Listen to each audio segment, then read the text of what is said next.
Okay, I'm using my 271 Farm Boss, and I cut out a huge wedge to hopefully it'll fall this direction, but it pinched the bar right there, and then it dragged the saw down, and now it's buried in the ground. So hopefully this doesn't happen to you. I couldn't pull the saw out, and the bar is kind of bent. So hopefully, it comes out straight. Otherwise, I'm gonna have to buy a new bar. Super bummer. I have to dig it out now.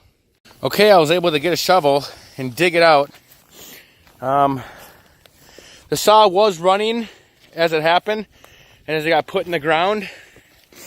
So I'm hoping the bar is straight. It looks pretty straight, with no damage. So hopefully that never happens to you. The saw came out undamaged. I have a full video of cutting up this tree in the link. Thank you.